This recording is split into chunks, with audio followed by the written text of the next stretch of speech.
Alert for you. Big business jumping off the global warming bandwagon faster than the snow is piling up outside.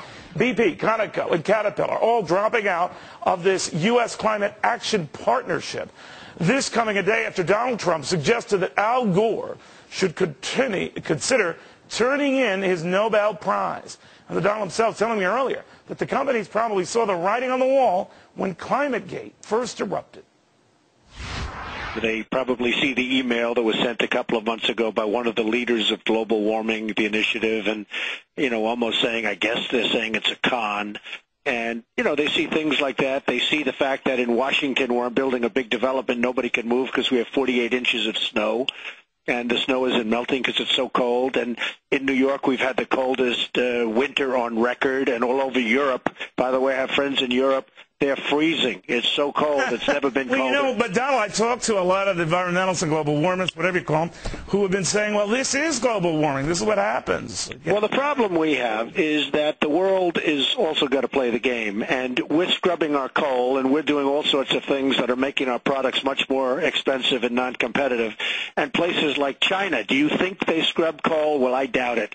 Japan, India. Do you really believe that India is out there scrubbing their coal to make it nice and clean? I don't think so, Neil. So you think we're stuck with the burden of doing all Well, we do it, but they don't do it. They talk a good game, and they talk like, oh, well, we'll do it.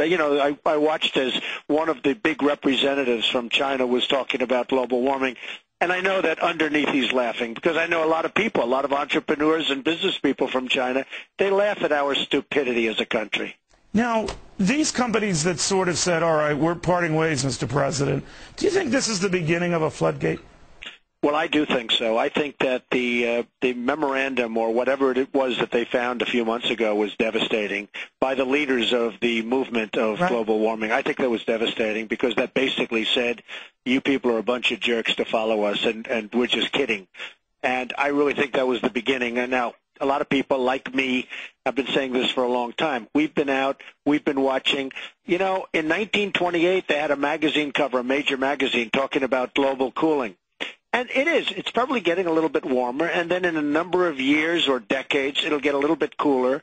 But to think that you can't use hairspray in your bathroom because it's going to destroy the ozone, I mean, it's called give me a break. Well, that would be fatal for me if that were the case. It'd be bad for me too, Neil. All right, so let's talk a little bit about what happens right now, because you have said, given the cold weather that we've been experiencing, I don't know whether you're kidding or not, that Al Gore, maybe the Nobel Committee should rethink that prize for him. Well, no, I was just using that as an example. I like Al Gore. He's a nice man. But, he got the Nobel Prize on something that I don't believe he should have gotten the Nobel Prize for.